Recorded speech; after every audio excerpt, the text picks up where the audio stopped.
everyone, it's your boy Simile. In today's video, I will be reviewing the iPhone 12 Pro Max, and I've been using this phone for 5 to 6 months right now, and this is gonna be my honest review. Let's get started.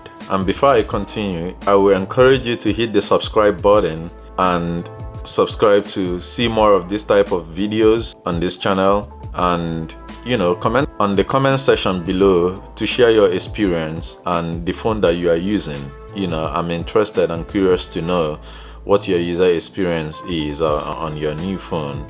And if you have the new iPhone 12, you can also share your experience, whether you like it, the things you like, the things you don't like.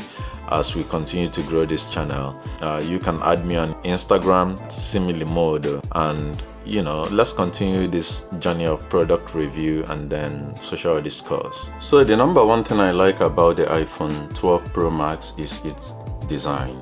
Before now, my favorite iPhone design is iPhone 4, 4S and 5 and 5X because of their boxy shapes, but Apple moved away from it and then came back after a couple of years with this design that looks almost similar but better, in my opinion, to the iPhone 4 and iPhone 5 models. One thing I like about this is it doesn't have a glossy back. It has like a matte finish on the back and it hides fingerprint. However, the camera house here has like a glossy shape that can easily hold your fingerprints, and then round it. It would have been better if they used this matte design all over it, but other than that, I think the design of this phone, it's really very fantastic in my opinion. The second thing I like about iPhone 12 Pro Max is its display. This is the best 60Hz refresh rate display on the market right now, and I would say the most expensive in the market also.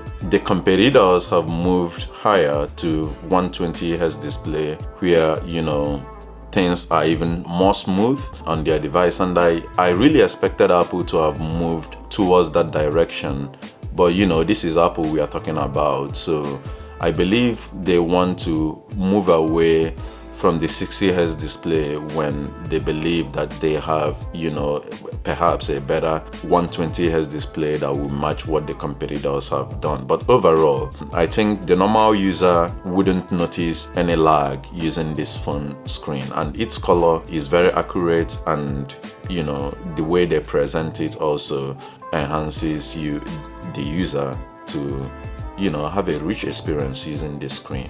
The iPhone 12 Pro Max has A14 chip, and in the past, Apple has done great job with their chips, and their performance in any of their devices have done greatly in my opinion.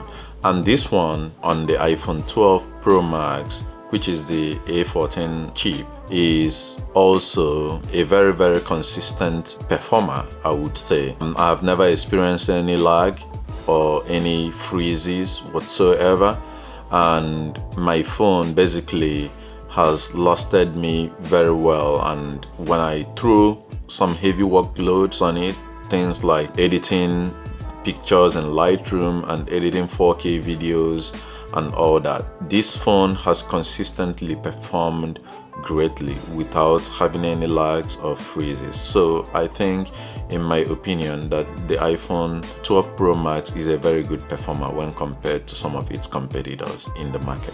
iOS. The operating system in this phone is iOS 14. I believe that the iOS experience is a very good and great experience to have. However, Apple has added some new features in iOS 14, and then which enables you to be able to use it to do some customizations of widgets and all that.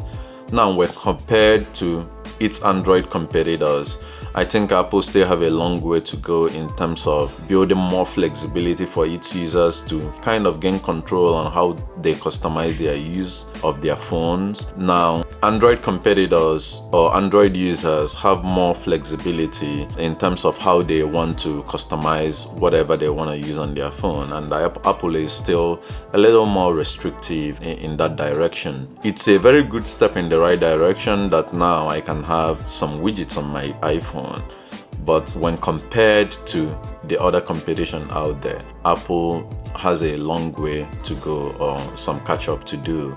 And but overall, I think the iOS experience is very smooth. You don't experience lags every now and then. Your phone will work almost as expected, but some of those flexibility is one of its shortcomings. MagSafe. Now, Apple introduced a new feature called MagSafe, and what that feature really is, the built-in in-body magnet inside the phone. And then what the use case is for is that you can charge that phone directly by putting a MagSafe charger at the back, and then they customize some accessories. And I have the MagSafe wallet where I have usually my 2 or 3 cards in, and then it safely laps at the back of the phone. Now, my personal opinion about this is that I was excited when during the day of the announcement about MagSafe particularly, but that excitement has wound down. But I know that some accessory manufacturers designing new accessories that will take advantage of this MagSafe, and Apple claims that when you are using the MagSafe charger, it perhaps will help your battery health even more.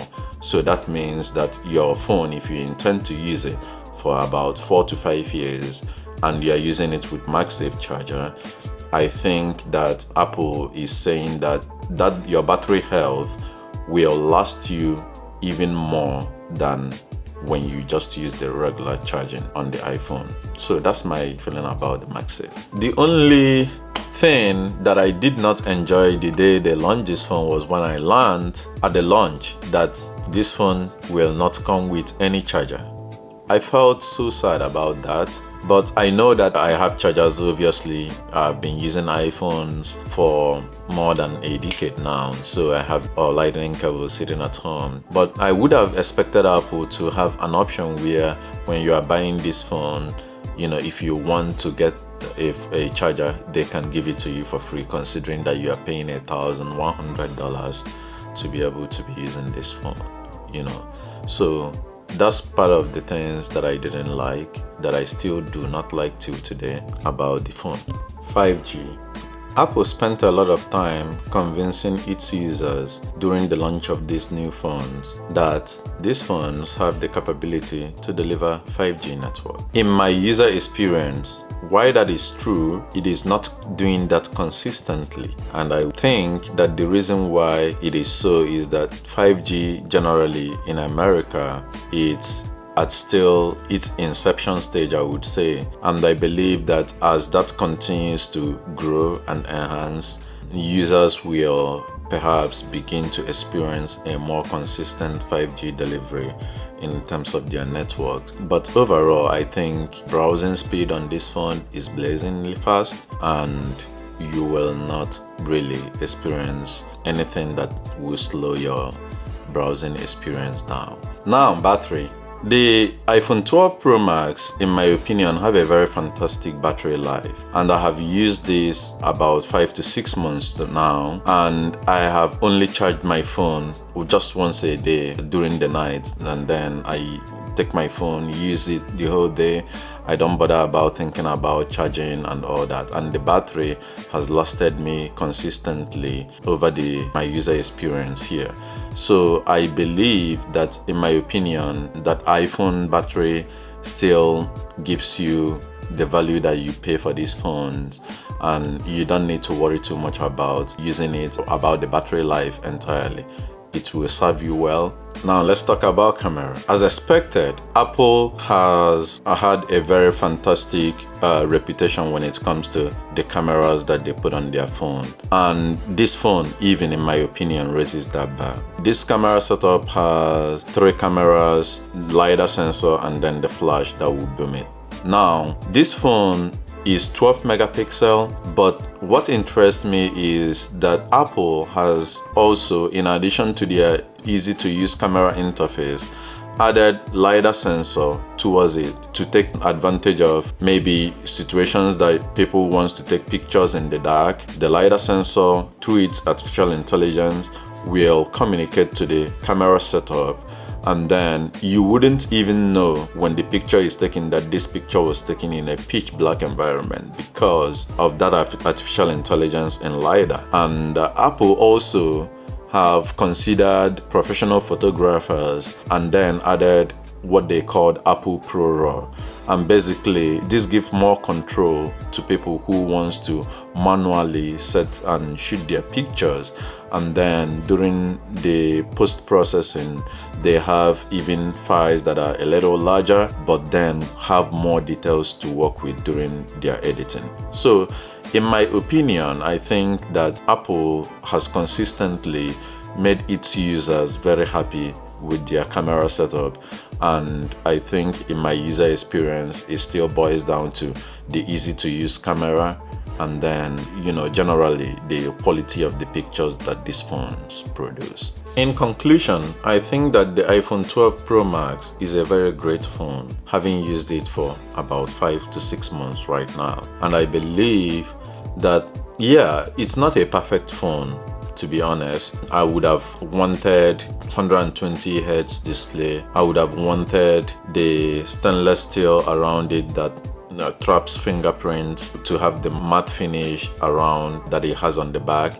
I would have also wanted Apple to, kind of include charger options for people who want that. But other than all this, I think in my experience, camera, performance, the design, the screen display, and the new MagSafe and newly incorporated 5G in this phone, I think they are all made this phone a great phone to be using in this current day and age, because I have never experienced any lag or freezes while using it, and everything I throw at it, it handles that with good performance. And I think that it's a very good device for people to still buy even after 6 months.